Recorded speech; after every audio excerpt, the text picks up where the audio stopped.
मूर्तिभेदविभागिने व्योमवद्व्याप्तदेहाय दक्षिणामूर्तये नमः।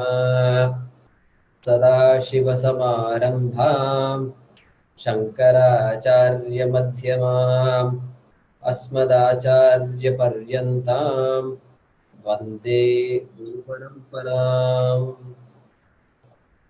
ॐ सहना भवतु सहनौ भुनक्तु सह वीर्यं करवावहै तेजस्विनावधीतमस्तु मा विद्विषावहै। ॐ शान्ति शान्ति शान्तिः।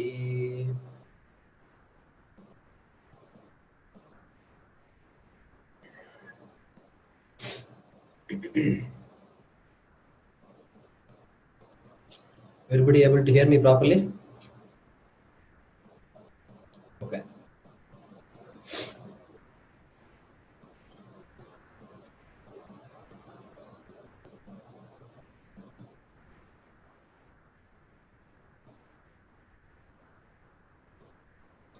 So good morning and good evening. Sarvebhyo namaskaraha. So we are continuing the classes. For those who are new, a couple of people are new. Classes on Tattvabodha, learning Vedanta through Tattvabodha.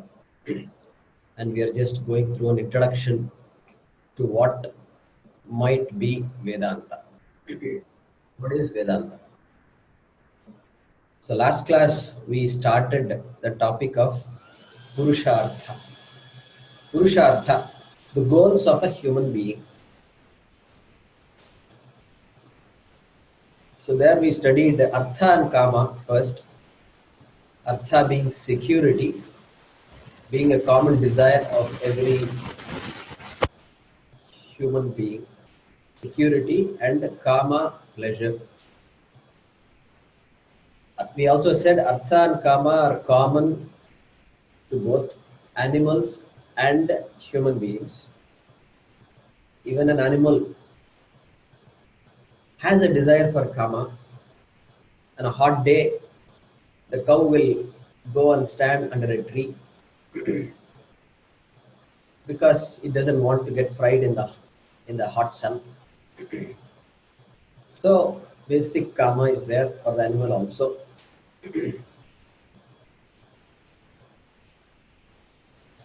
And then we said Artha and Kama are desired or sought after, but within the framework of Dharma. Dharma is a framework which animals do not have, but human beings are very attuned to Dharma. Even if I do not follow Dharma, I know that I do not follow Dharma. If I deceive, I know that I deceive. So I cannot, no human being can claim ignorance to Dharma, to right and wrong. So Dharma, Artha, Kama, we studied last time.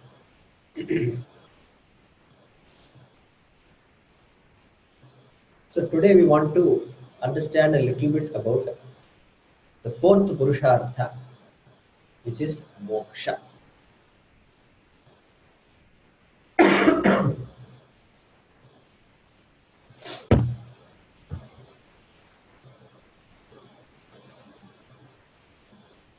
Moksha is stated last in this list. Dharma, Artha, Kama, Moksha. We said last time that even though Artha and Kama we studied first, Dharma being dominant for a human being, Dharma is often listed first. Dharma, Artha, Kama, like that it comes. And Moksha is listed last. And even though it is last, for a human being, it is one of the most important. And its importance becomes more and more obvious as our appreciation of moksha also increases. Until then, it may not be clear that a human being is seeking something called moksha. In fact, that is why moksha is listed last. So, moksha is something one seeks, like artha and kama, but its definition is given in a negative manner. Negative means freedom from. So, this moksha comes from a Sanskrit dhatu called much. Much means to be free from. To be free from. So, free from, if somebody says, you will immediately ask, free from what? Person is in jail and he seeks freedom. You ask him freedom from what? Freedom from being confined in these four walls. That is his idea of freedom. Anything but these four walls. Get me out of here. So that is freedom from for that person who is in the jail. Then there is a person who is who has fractured his leg and he is on crutches. He is walking quite fine with the crutches, but you ask him, how do you like the crutches? He will say, most likely, the crutches are fine, but I want to be free from those crutches. He doesn't fall in love with the crutches. Now, the lightweight aluminum crutches, imported crutches. Still, the fellow says, I don't want to use crutches. He doesn't fall in love with the crutches. However much he loves, he will say, I will keep it for somebody else, not for me. So, freedom. He also wants freedom. The child is learning to stand up. The child is learning to walk. It, it takes one step, it falls down, it cries. After a while, it stands up again, tries to walk. Now, this time, three steps, and it falls down and it gets hurt. But it doesn't seem to get scared of falling down. I mean, it is scared, of course, but it doesn't give up. It doesn't give up its pursuit of wanting to stand up and walk. So it appears that even this child wants freedom from something. It is seeking, I suppose, to to be free from simply lying down and watching the roof. Even this child doesn't like that, even though it cannot express that clearly in any form.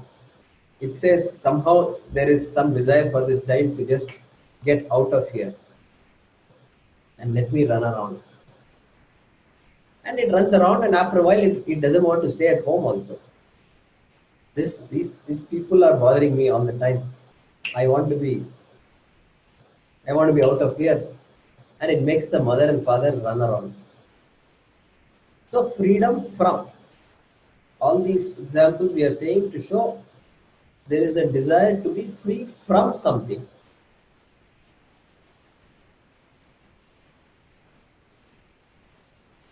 And last time we said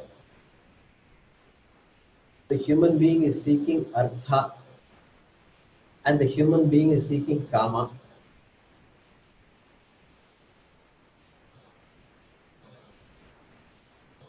Can the human being ever say,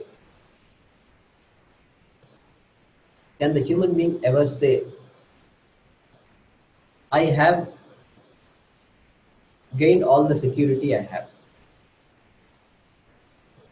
I have accomplished everything. I have all the name and fame I needed. I have all the things I want to be completely secure. I think we all will agree that such a situation doesn't arise. Even the most, even the president of America, if at all you can say, somebody who wants to be the most famous and most important person in this world, if we can say that, cannot say such a statement. The other day I was telling in the Sanskrit class, this this guy in the late 80s, I used to remember, he started becoming very rich. Donald Trump. So today we know him as the president of America, of course. But he became very famous in the 80s. He was buying and selling real estate. He was buying and selling hotels, not just any kind of real estate, not just some small hotels, all multi-storied hotels, not in any average city, in Las Vegas. And he became so rich, wealthy. I remember reading an article where the journalist asked him, Mr. Trump, you have everything you want. You have all the wealth you want. You must be the happiest person. There's nothing else for you to accomplish. And he says, I have everything except the time to enjoy what I have. I don't have the time to enjoy what I have. So even this fellow has to, I suppose, has to find a way to enjoy. So even he can't say that I have everything. He's still looking for time, I suppose. And we don't know whether now he has time to enjoy what he has. At least he seems to say whatever he wants. So that much freedom he seems to have. So nobody can ever say, I am completely secure. Nobody can ever say, I am completely pleased with myself. And so, moksha is now defined as freedom from being insecure. Freedom from being insecure. Because I know I am seeking security, to be free from being insecure. We are now saying freedom from being insecure and freedom from being displeased, because we saw kama as another purushartha. So freedom from being insecure and freedom from being displeased is a definition, a reasonable definition for moksha.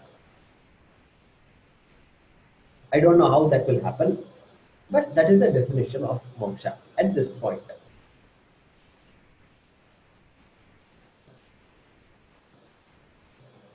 And here Swamiji will say,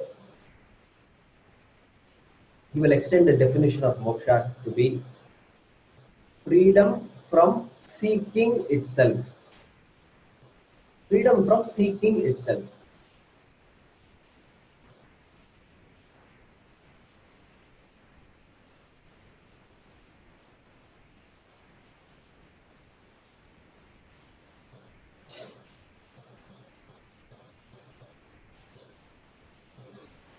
So,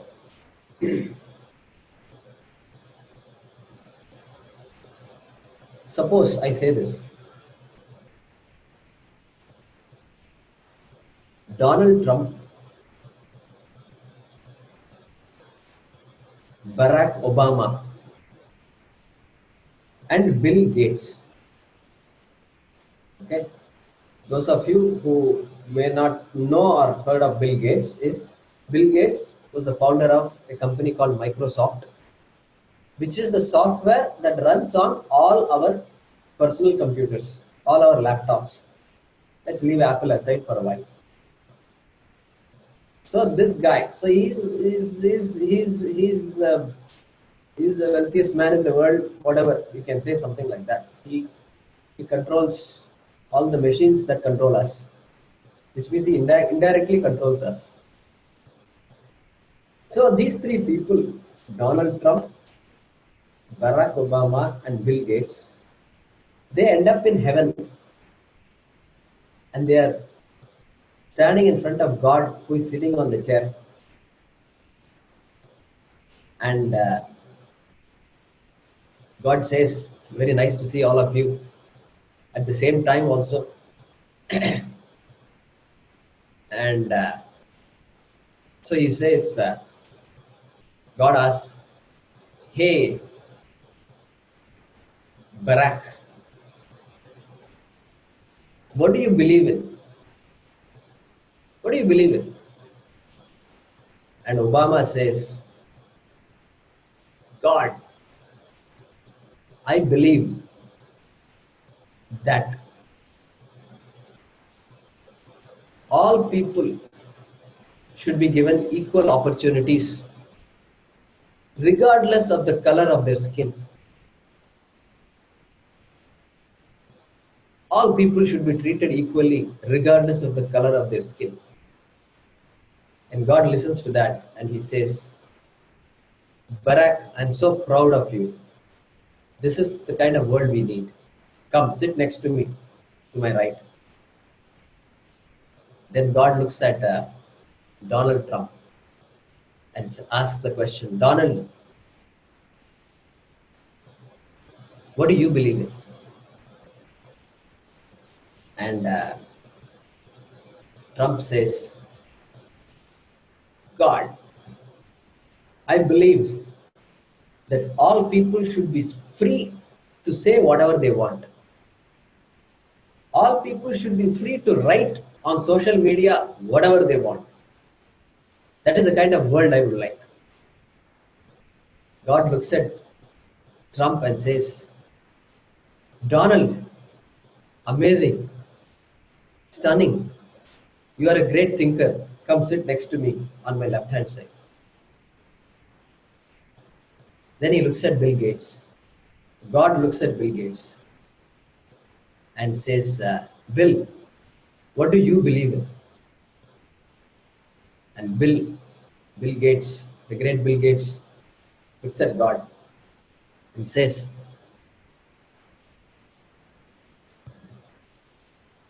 "God, I believe that you are sitting in my chair.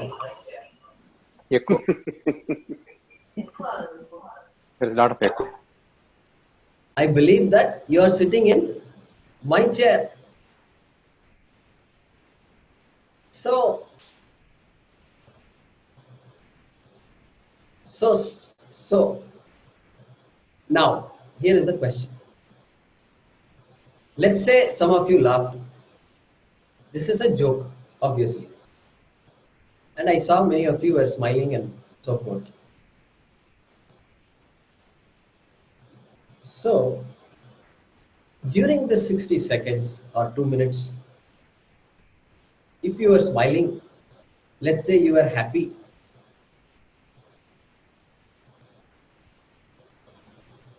if I ask you, what desire did you fulfill that made you happy? What desire was fulfilled? We all have a list of problems, list of challenges. Which of those problems were solved that made you happy during the last 60 seconds, during the last 2 minutes? Most likely the answer is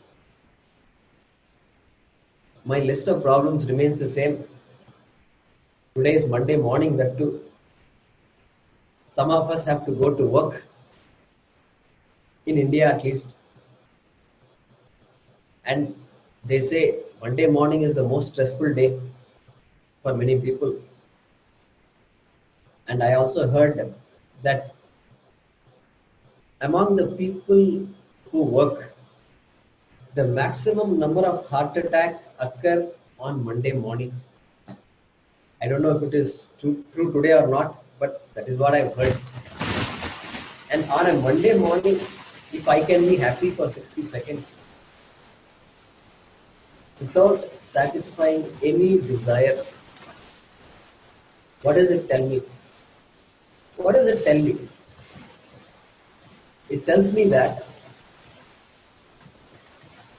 it gives me a clue. It gives me a very important clue. And the clue is that in order for me to be happy, in order for me to be pleased with myself and with the rest of the world, I really do not have to satisfy any desire. Leave alone all my so-called laundry list of desires. This laundry list is I think, typical American usage. And so whatever big list of desires, I don't need to satisfy any one of those desires in order to be happy. That is the clue I get. And so, this so-called moksha,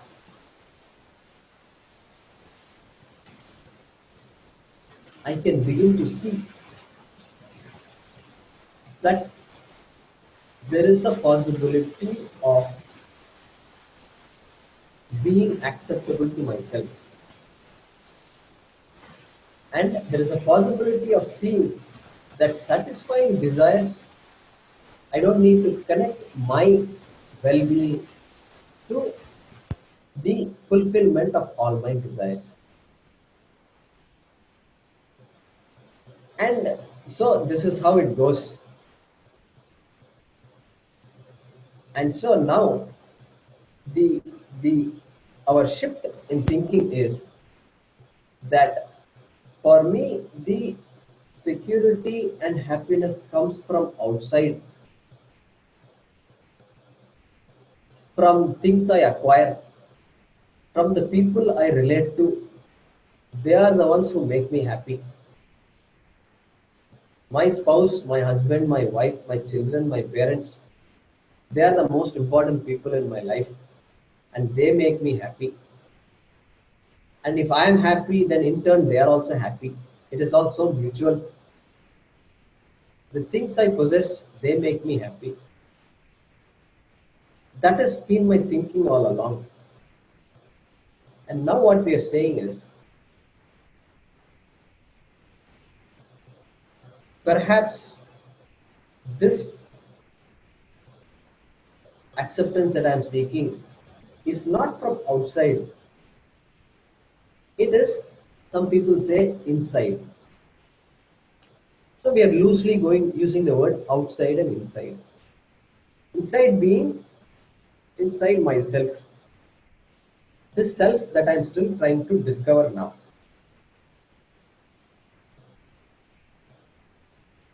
So this is a huge step. Perhaps I am already secure. Perhaps the security that I am seeking is based on a mistaken assumption that I am insecure. I have to somehow make myself secure. So this is where many religions enter the picture, enter into the life of this human being, and they make a lot of promises. Look at that. There is a religion that says, yes, you are insecure. Yes, you are displeased with yourself.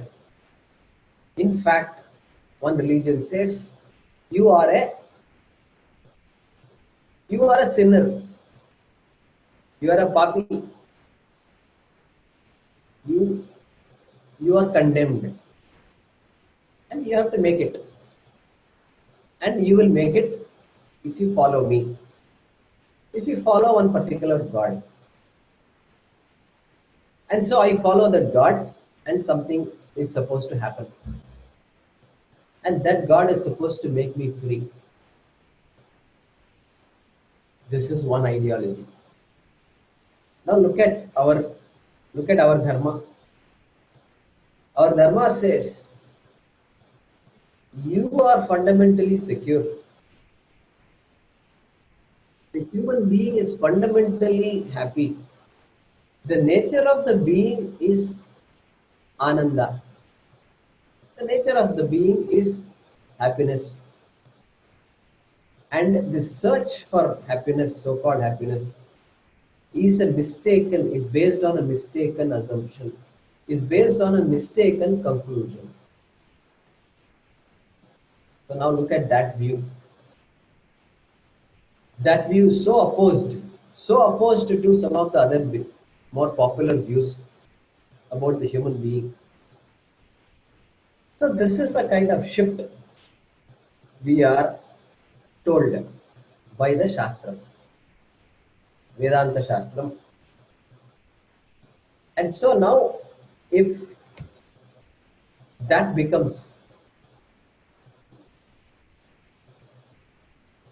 our pursuit, or that becomes our idea of ourselves, then we can ask many questions. Tell me more. What do you mean by that? So that is the kind of journey we are in right now.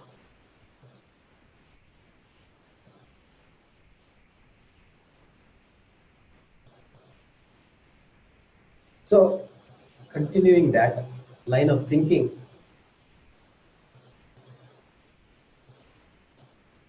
I have constantly been saying that I lack this and I lack that. The human being always seems to lack something or the other. And the Shastram says that it is not that I lack any particular thing, and that particular thing seems to vary with time.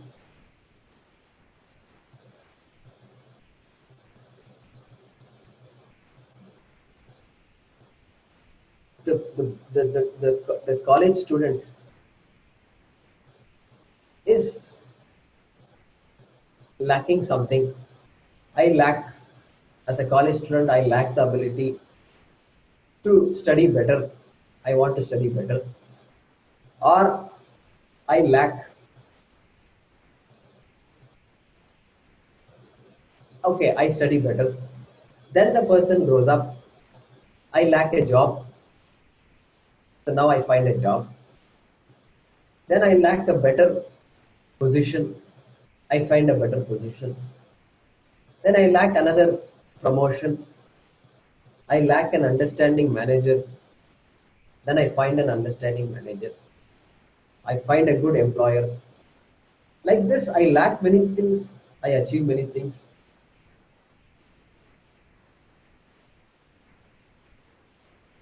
So the Shastram says that this journey of trying to acquire what I lack is a journey that is never going to be complete. There is always a time that I will lack something or the other. We saw that before. And so the Shastram gives the example of the fire. Example of fire. The fire consumes whatever comes in its way. The fire never says enough. The fire never says, I have consumed this house. I am happy. No fire says that. It says, I am want to go to the next house. If you give me the next house, I will consume that also. And so The name for fire in Sanskritam is very interesting. Fire in this context is called, there are some 30-40 names in Sanskrit for fire depending on the context. But here the name of fire is Analaha. In Tamil they will say Anal. And I'm sure in other languages also there is something similar. Anal. Al or Al means enough. Anal means not enough. Al means enough. Alam. When I say alam, suppose you are serving me food and I say alam, alam means enough. That's a popular usage in Sanskrit. So opposite of alam is analam. And that happens to be the name of Agni also. Analam. The one who does not say enough is fire. So the human being's desire, the human being's search is compared to this anal, to this fire. And so the human being that is asking the question, how am I going to be satisfied, has to recognize that my search, by all the means I know to accomplish and to make myself acceptable to myself, none of that is going to make me completely free. Free from whatever I want to be free from. Free from insecurity and being displeased. Anartha and akama. You can say that.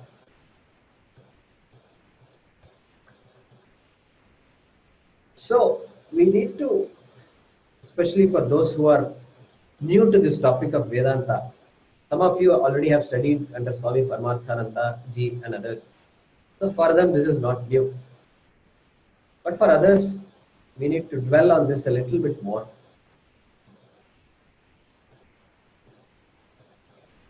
On why when I seek something, I don't become fully secure. Even after so many years, after 40, 50, 60 and 70 years of working and of accomplishing things, gaining name and fame, of having a happy family, still why nobody can say that I am completely satisfied. I have accomplished whatever needs to be accomplished in human life. Why nobody can say that? Because what I have achieved, you take any object that I achieve, that I have, that I possess, that I want to possess and then possess. That object, whether it is a cell phone. So here is a cell phone. I love this cell phone. And it is an iPhone also. And they say iPhones are some of the, you look at Google and you look at Amazon and look at the price of these cell phones. My God, these iPhones are costing 10 times more than every other phone. And I suppose these phones are serving well also. And this phone, suppose I say, makes me happy. We say that, hey, every object is finite. A finite object cannot be a source of security. It is jadam. In fact, we use the word jadam in Tamil. And in Sanskrit also, jadam means inert. And how can an inert object make a human being secure? Not possible. It can offer me some comforts. It can offer me a lot of elbow room. Any object or any person also can offer me some solace, temporary relief.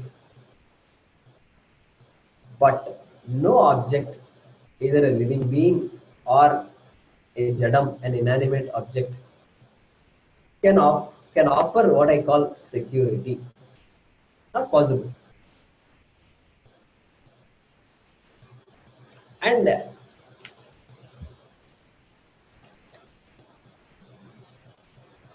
so sometimes we see people, I'm not happy with the things I have. So the guy calls up his friend and says, hey, बाहर जाएंगे. And the friend says, see, अरे अभी कहाँ बाहर जाओगे? It is dark, it is night. बाहर in Hindi means outside. Let's go out. The, अभी कहाँ बाहर जाओगे? And this guy says, अरे बाहर नहीं, बाहर जाएंगे, बाहर BAR जाएंगे. So बाहर जाएंगे because now he doesn't get any happiness from the things he has. So he thinks by going to the bar, he can get some happiness. So look at that. And in America, they have something in the bar. It is called happy hour. It's called happy hour. How many of you know of the happy hour? Yeah, happy hour. And let me explain for those.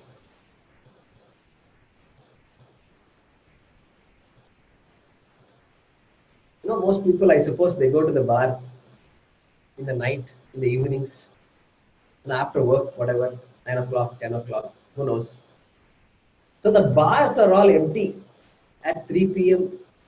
At 4 p.m., who goes to the bar? Nobody goes to the bar. So they will advertise all drinks at half price, 4 o'clock to 5 o'clock. So in order to attract people during that hour, just 1 hour, this sale lasts only 1 hour. After 5 p.m., if you go, the sale ends. So that hour is called happy hour. And it is such a enticing thing. I am looking for happiness, and this fellow has advertised happy hour. Can there be a better combination? There is demand and there is supply. But perhaps that is the saddest hour in the life of this person.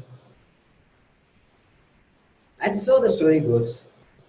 Happiness is not to be found even in this bar at half price. And so we are beginning to appreciate that no object out there is going to make me completely secure. Even the job I love is a job I love. Thanks to my stars, they say, let it last for as long as it can. But I can never say that this job will make me secure. If I say the job makes me secure, then in a matter of time, that same job can be a source of insecurity also. So the same analysis about security can be done with karma also. Can any of us say that if I go to a particular place, I can always be happy? Vacation. I think if you analyze the way people take vacations,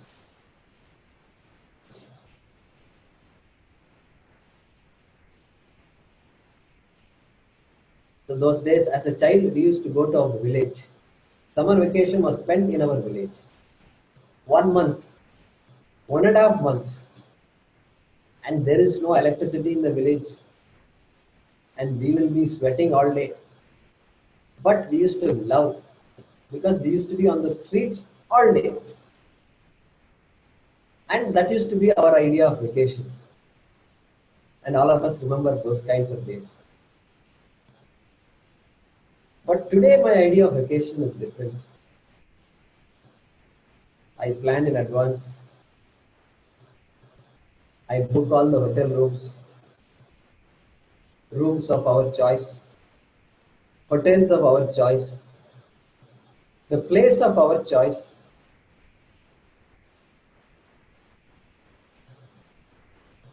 Do you want to go to a cold place? Do you want to ski? Summertime, where can you ski? If you want to ski, you may have to choose little winter, I suppose. Or do you want to go to Niagara Falls? Or these days, of course, there's always cruises. 50 years back there was no cruise vacation, but now I can take a cruise vacation. I can cruise from the border, from the shores, maybe from Chennai or from Kanyakumari to Sri Lanka and to some other islands. Maybe I can go to Andamans for a week. Who knows? I've not looked into that vacation yet. But I did take a cruise to Alaska. So I have some memories of that cruise. So, sophisticated vacation. Can anybody say, if I go to a particular place, I will be happy? If anybody can say that, then all of us will rush to that place. And so far, we have not found any place like that. So even for karma, we can we can we can appreciate it. That no thing gives me lasting pleasure. No place gives me lasting pleasure. No person gives me lasting pleasure. I may be happy with my spouse, with my wife, with my husband, and I give up my life for my children and my family. But if that same person makes me unhappy, my life partner, I am willing to separate from that person. So we can see that there is no person that can claim to make us completely happy. So that is our experience, and we are basically analyzing that experience.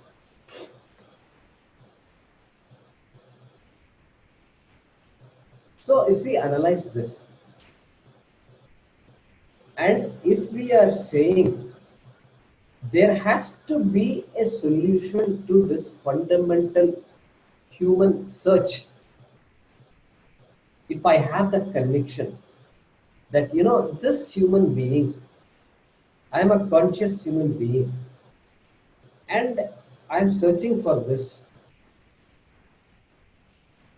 and there has to be a fundamental solution, and that solution can only be that I must be fundamentally secure. I must be fundamentally happy.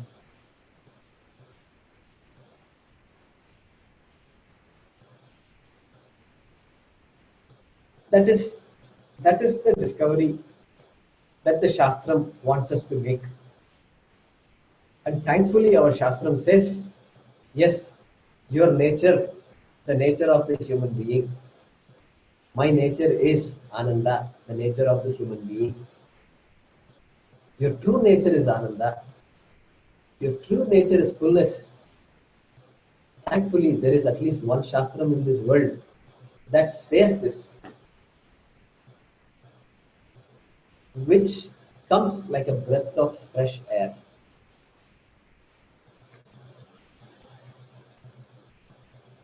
So then the question becomes, if I am, if my nature is Ananda, then I can ask, what do you mean by that? Tell me more. If my nature is Ananda, why am I unhappy?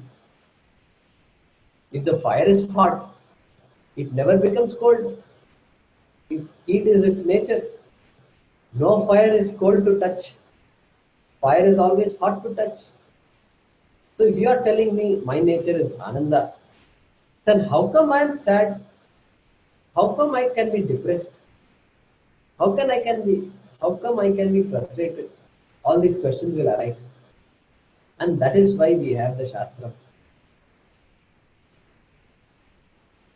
to explain to us and to teach us what this whole pursuit is. And the Shastram says that when it says you are Ananda, it doesn't say you must believe. You must believe that you are the source of happiness.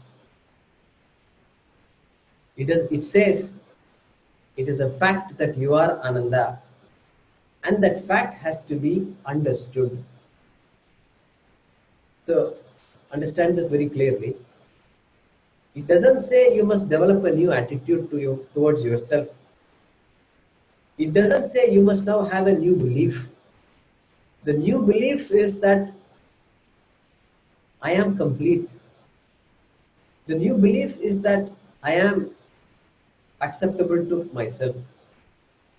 And I must now condition myself to this new thinking. That is not what the Shastram says. Because then that becomes another belief.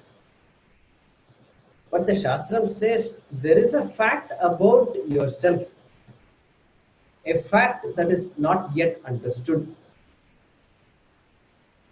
And that misunderstood notion, if I can say notion now, something that is understood mistakenly, something that is not understood for what it is, can be called a notion. So it is that notion that makes me go round and round. And so now the Shastram says that the pursuit is one of gaining knowledge of oneself. Gaining the knowledge of oneself. And that is why you hear these words. It's called Atma Vidya, Tattvabodha, Brahma Vidya. All these words you hear. And it is called Vidya. It is called Bodha. It is called Jnanam. Jnanam means knowledge. And we will analyze more about this difference between what is the belief and what is knowledge.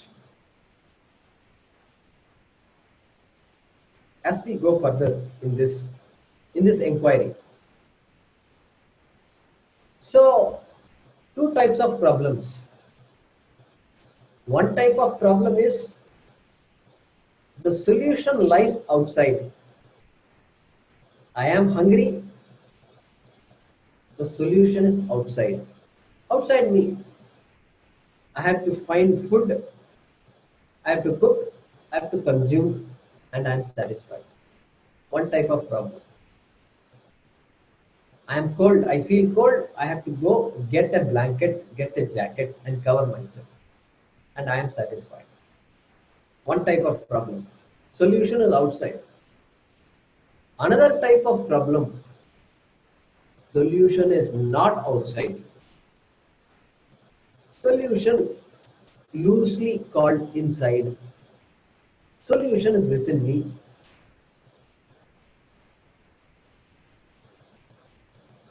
Like a jigsaw puzzle, if we can give an example. Again, loosely, jigsaw puzzle. The puzzle is there in front of me. 50-piece puzzle, 100-piece puzzle. Some people love this 1,000-piece puzzle. 1,000-piece. I used to do 1,000-piece puzzles, but it used to take days and days. If at all, we could even solve those puzzles, and it is there on the floor. It is there for days. And so there, the solution is within the puzzle. And so like that, the second type of problem is where the solution is there within the problem, so to speak. So that is why we have heard sometimes this common statement, or perhaps we have picked up a book And the book says, the problem is you, the solution is you. So when they say that, what does it mean? It means this that we have just discussed, that the solution is not to be found outside. The solution to this fundamental search of the human being is to be found by inquiring into oneself. That is the meaning of the solution is you. The solution is within you. So we are slowly going in this journey where we are saying the solution is to be found within us. And using a slightly different language, we can say from self non-acceptance. When I seek something, I'm essentially saying I don't accept myself as I am. And so I seek something so I can be acceptable to myself. And so from self non-acceptance, we are seeking self-acceptance. Even that is a bold statement, but that is the journey that we are after. And that journey is the journey towards moksha. Moksha means I am acceptable to myself as I am, without changing anything in this world, without changing anything in this body, mind, sense complex. With all the problems I have, with all the so-called challenges I'm facing,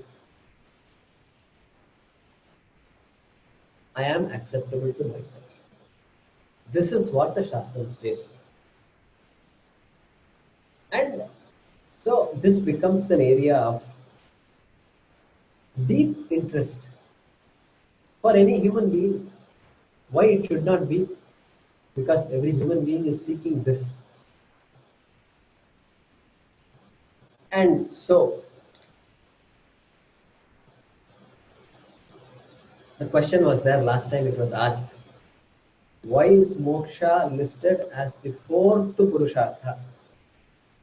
It is a fourth purushartha because I don't appreciate moksha yet. I don't know that there is something called moksha. But living in the Indian society, being part of the Indian culture, that moksha is there. I have heard. I may be playful, but I've heard moksha. I've heard songs, classical music, especially Hindustani or Carnatic, if you have heard. There are songs which talk about, they will say Brahma Mokate, Para Brahma Mokate. Brahma Mokate. They will say, I don't know anything about Brahman. I only heard Brahman. And they say Brahma Mokate. So that Brahman is related to this moksha, and it is related to this Atma. And so this Hindu Dharma provides us that framework to appreciate what this moksha is. And here we make it very clear. We make it very clear that this moksha is not salvation. If you look at some of the English books, they will translate moksha as salvation. But it must be very clear to us. First, in order to say moksha is salvation, we must understand what salvation is. Salvation is an English word which applies to a particular idea of release. And in fact, if you look at salvation, It is a noun form of the verb salvage. Salvage means what? There is something wrong with me. There is fundamentally something wrong with me, and I must salvage myself. I must salvage myself. There is this car which is all broken, and these people come and salvage the car, take some of the good parts of the car and reuse it. That is my idea of salvage. And so likewise, this human being also, one religion says I am condemned, and the only way to salvage myself is to follow one particular God, and that God will protect me and I will go to heaven, and therefore that process is called salvation. After death, I gain salvation. That is one view, a popular view. Even Hindu Dharma has all views in it, but that is not moksha, because salvation implies I must be condemned. I am a sinner. Only a sinner needs to be salvaged. But here the Dharma says, I am not a sinner. I am already free, it says. Krishna, in fact, addresses Arjuna in the Bhagavad Gita in one of the verses in the chapter 3, I remember very well. Pura Prokta Maya Naga, he says. Krishna addresses Arjuna using so many words, Dhananjaya, etc. But one word he uses is called Anagha. Agha means sinner. Agha means born of sin. Anagha means one who is free of sin. You tell me, which vision is better? Which vision do you like? You want to be a sinner, or you want to be pure? You want to be complete? What should be our nature? I will personally choose the world view that I am already free, and I will choose the shastram which enables me, which teaches me, which takes me through a journey of discovering that free self, discovering that self that is, whose nature is Ananda. So moksha, this is our idea of moksha, which we will explore further in this in the next class also. So I'm going to stop now and and ask if there are any questions. And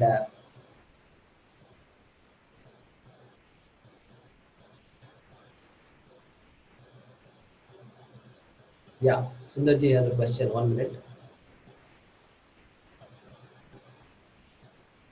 So you can ask Sundarji. Good morning, Guruji. What if everyone in the world attains moksha or goes towards moksha? Wouldn't the world stand still? Once everybody says, okay, I'm going for moksha. It's just a question. Because if I'm going for moksha, that means I'm secure. I'm just attaining Atma Nimmadi or whatever that is. But if everybody goes for moksha, everyone, wouldn't the world stand still? See, really speaking, everybody is after moksha.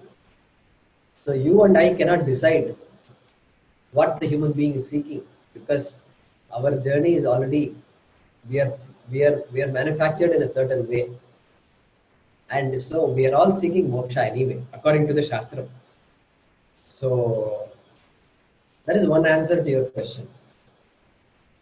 The other type of answer is, okay, if everybody becomes as aware as you or me or anybody else, who begins to analyze what this life is all about, then let it be so. Let it be so. What is the meaning of world standing still? What is you have to define what world stand still means. You have to define what you're saying. Let it stand still. People are seeking moksha. Let them seek moksha. Let God wait. It is God's job. It is Ishvara's job to provide moksha to everybody. What I meant was there won't be any more desire in the world. If there is no any desire in the world, that means there is no production anything. So that's why I said the world will stand still, kind of. Yeah. So no production. It's a theoretical question, obviously, but so no production. So we just analyzed Purusharthas. We just analyzed that no object in this world can provide lasting security. So then what production are you talking about? Production of something can give me some comfort. But if it is a question of moksha, nothing is capable of giving me moksha. So let production cease. Our rishis were happy. And they were the ones who were giving us all this knowledge. We have not invented what moksha is. Moksha is an age-old topic. And so let production cease. If it ceases, let it cease. We will see. Tamasha dekhenge. So, so we don't, we don't worry too much about it. When we study, when we go to college, school, and all that, we just study. We go study. We have children study. Our children study. We don't ask the question. What happens is everybody studies in this world. Who will come and clean my? Who will come and clean my bathroom? Okay. We don't ask that question. Life goes on. So everybody should have the benefit of education. Even the person who's cleaning my bathroom, I tell her, hey, how are your children doing? Where are they studying? Earn the money and let them study. They must study. We tell them the same thing. So that is how we take it.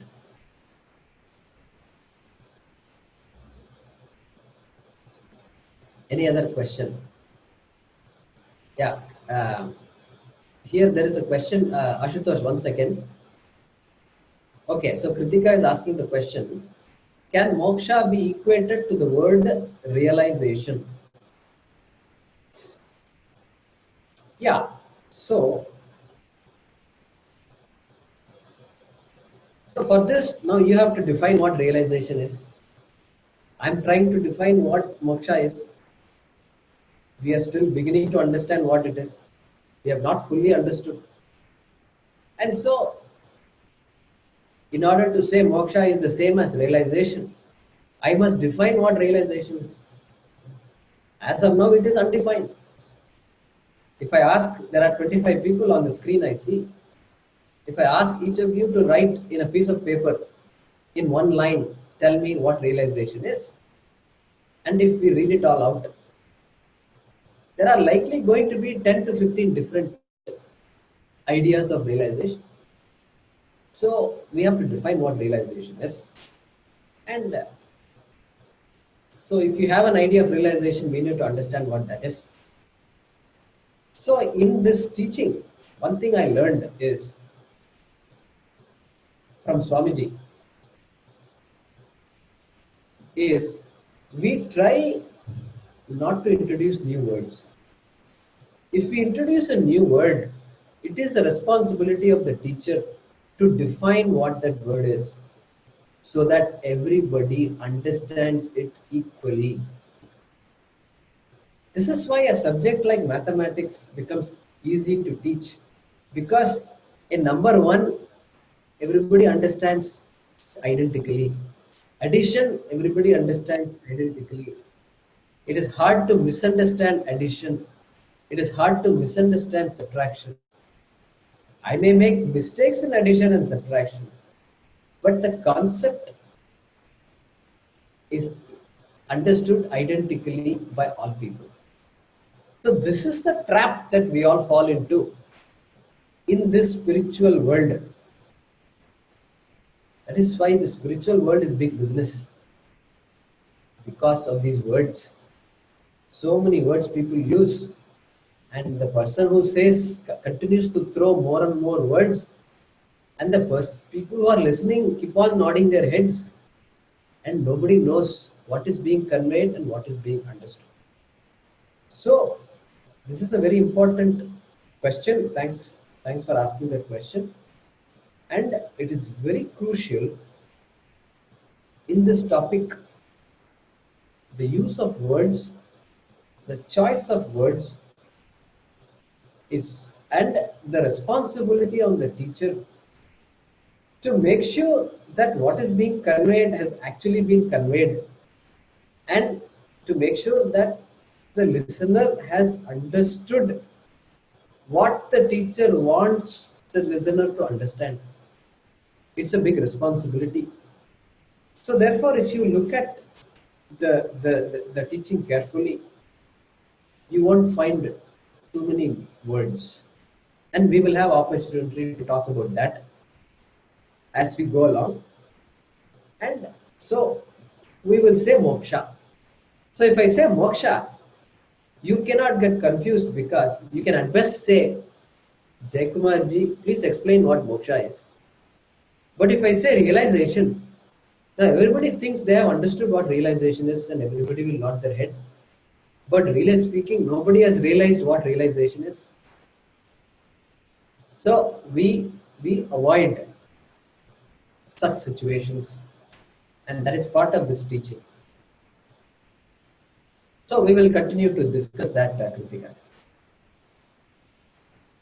Yeah, Ashutosh, you raised your hand. Yeah. So my question is a follow-up to what Harprasad ji had asked. Do you think that seeking moksha, or like trying to do moksha is better done by a sannyasi instead of a grihast? Because I mean, I have a kid, so I have to seek out some world. I have to have some materialistic goals, so that me and my wife are provided for, and they are, at least looked after. And so that's the first part. And the second part is, so does that mean that trying to seek moksha is a very individual goal? You cannot have your family or your your friends kind of be on that journey with you. So I think two questions I asked there, but does that make sense? Yeah. So yeah, 2-3 questions, and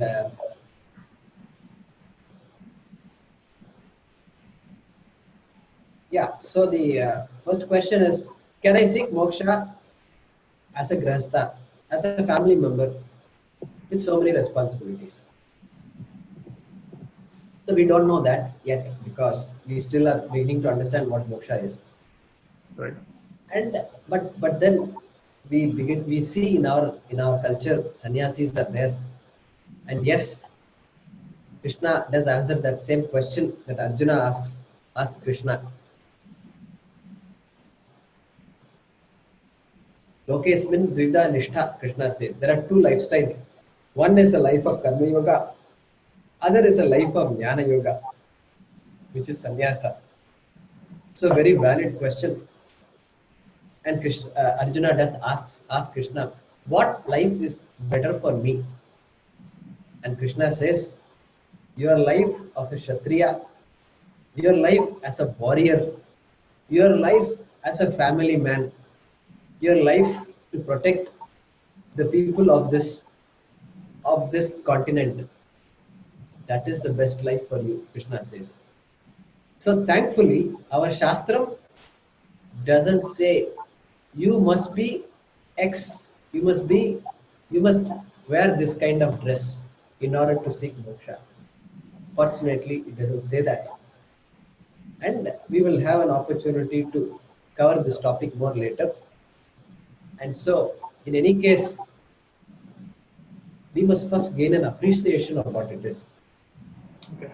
And so once we gain that, then automatically things will unfold.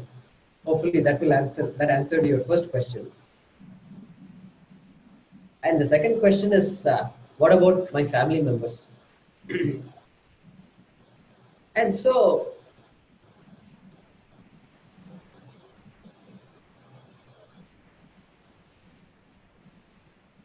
every pursuit begins with oneself. Every pursuit begins with oneself. So we start with oneself, and the person who pursues moksha will, of course, have an influence on the people around him or her. And so the family is part of the journey. And so that should not be a source of concern. And so, so hopefully that will, it cannot be a cause of stress. Now there is a new stress. Why are you stressed out? Oh, I am pursuing moksha. My family doesn't care about moksha. So this is the new stress in my life. Okay, all along I have a list of problems. Now I have another problem in my life. So we don't want to be in that kind of a situation. We appreciate what moksha is. We pursue it, and it is supposed to keep things calm. It is supposed to make us contented, and so we pray that that's our journey. Yeah, Haraprasad, go ahead. Thank you. Let me unmute yourself. Okay, go ahead, Haraprasad. Thank you. The question is, you said the basic nature of ourselves is Ananda. Now, I presume this is coming from the Shastras, and since Shastra is a pramana, we believe, even without experiencing it, we believe what the Shastram is saying.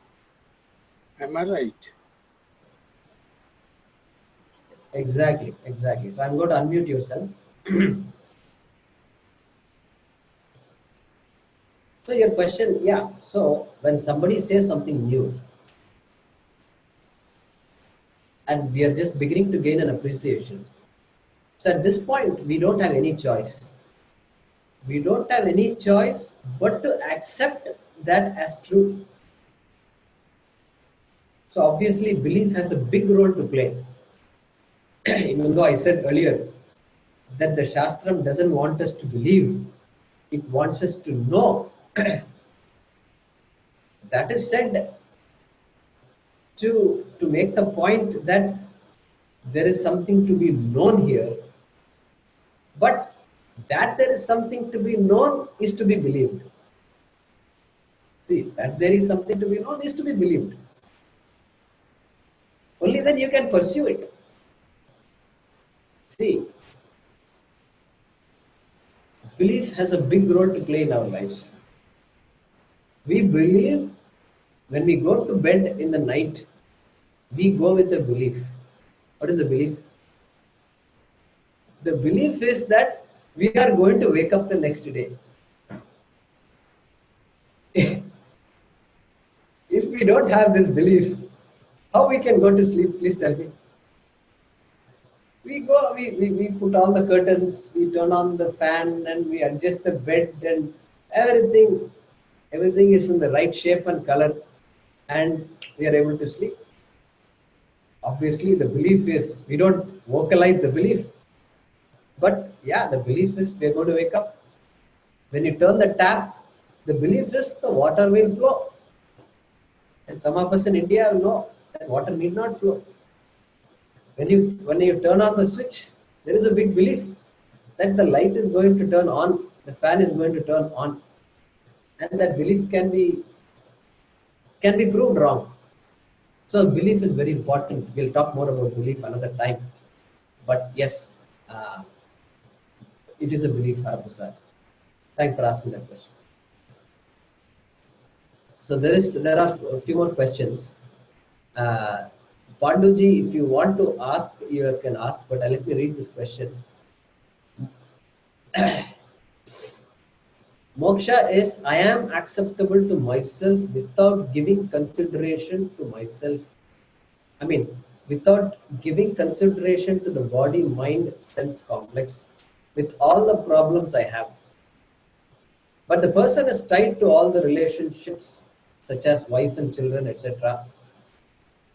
And when one cannot satisfy one's own problems with all family and outside relationships, how is it possible to say, I have problems, but still I am the solution? Yeah, so that is the whole topic here. Panduji, you have stated the problem statement, like they say. What is a problem statement? And for which the solution is being sought.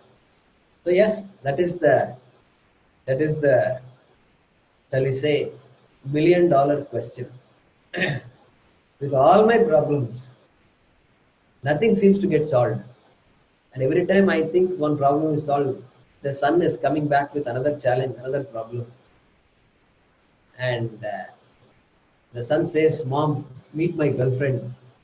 And what? Meet my girlfriend? I'm not used to this kind of a language. And now all these things are happening. Yeah, problems after problems seem to be coming. And yet the Shastram says moksha is there despite all problems. Yes, that is Vedanta, literally. Despite all the so-called problems, I am free. This is what the Shastra is saying, and this is what we hope to appreciate and understand. So, yeah, Kedarnath ji, go ahead. Yeah, Jay Kumar ji. As just now, as we discussed about the difference between the salvation and moksha, is there any difference between moksha, mukti, and nirvana? Nirvana means the Buddhist conception of nibbana. Yes, yes. So, mukti is the same as moksha in our context. In our context, both are derived from the same dhatu also. Much moksha, much mukti. So that's why we use the words called mukti as a synonym for moksha. So no difference there, at least for our purposes. And nirvana. So Buddhist concept of moksha is a little different than the Advaita Vedanta concept. We will have an opportunity to look at that. So a Buddhist concept of moksha is Atma is Shunya. Atma is Shunya. Non-existence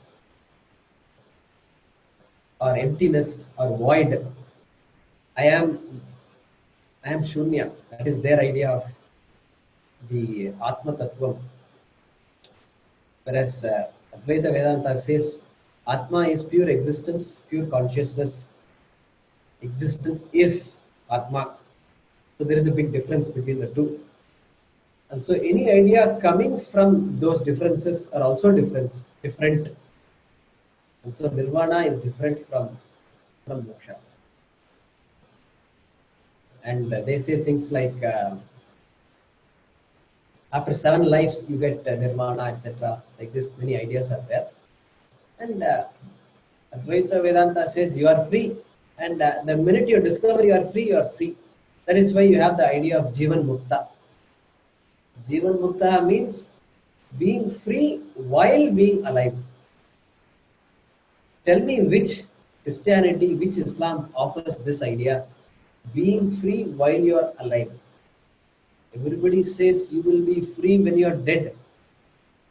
But I am asking the question, when I am dead and gone, I am not even there to ask the question whether I am free or not. And you are promising something after death. How can I believe you? And so that is purely belief.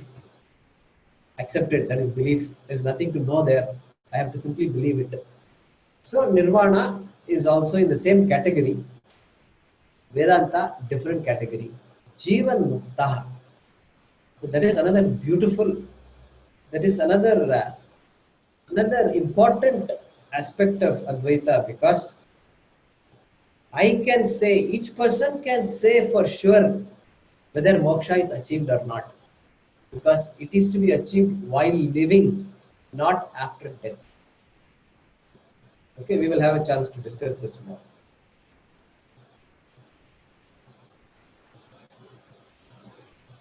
Okay, Vishnuji, go ahead.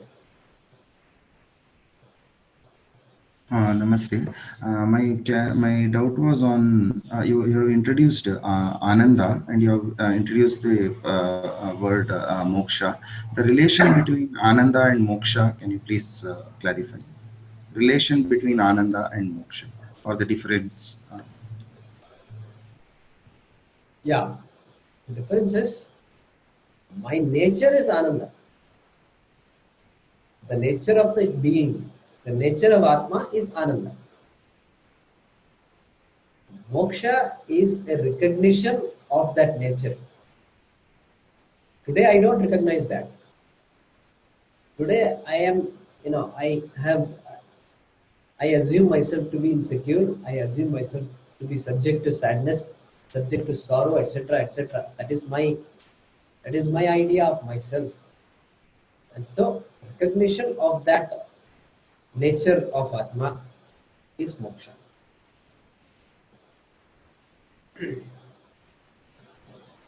And so here is a question. Is attaining moksha an end goal, or is it more of a process? So that Mary's question.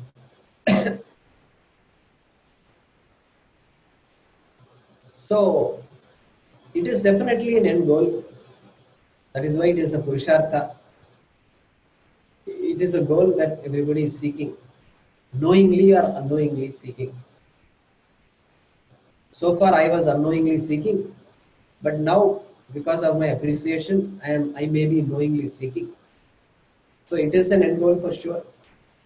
And in fact, we will talk about it again probably next class, that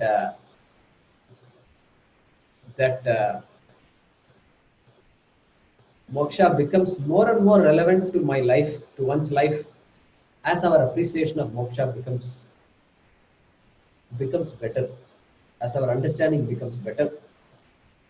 But at the same time, you can say it is a process, because understanding of any subject is a process. Mary is a teacher, she knows very well how understanding happens in the minds of people. And so here also there is understanding involved. So in that sense, it is a process, but I am not going to become Ananda because I am already Ananda. So that part is not a process. Atma is not changing. Atma is not changing. So that is not a process. But my appreciation of myself, my understanding of myself, perhaps you can say that is a process.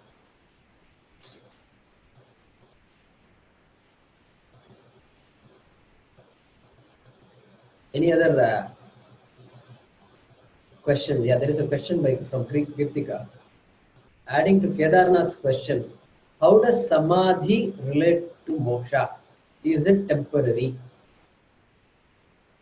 So again, we will talk about samadhi. It's already 7:30 now here. So samadhi is another concept. Once we define what samadhi is, then we will appreciate whether samadhi is the same as moksha or not moksha. And there are 2 or 3 types of samadhis, etc. So in some context, samadhi is same as moksha. In another context, it is temporary. It is not the same as moksha.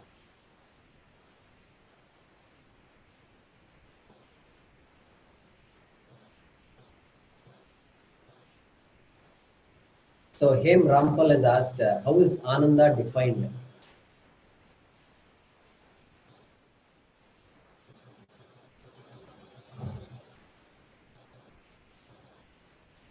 So one way to appreciate Ananda is Freedom from sorrow. Freedom from sorrow.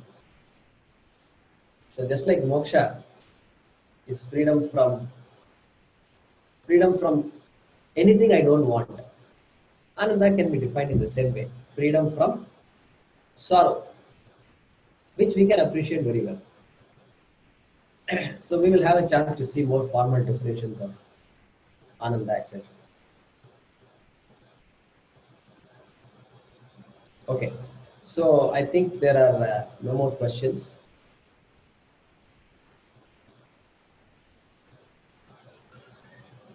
So we will pause with that, and then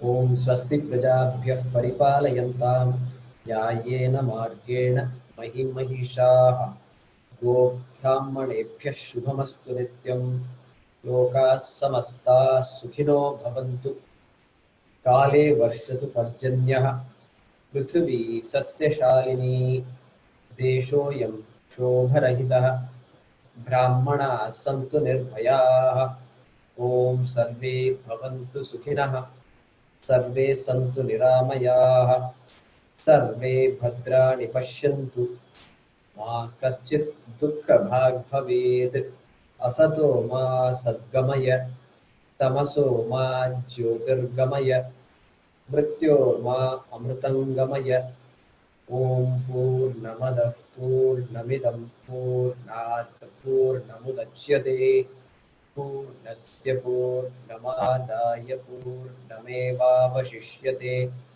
ॐ शान्तिः शान्तिः शान्तिः हरिः ॐ श्रीगुरुभ्यो नमः हरिः ॐ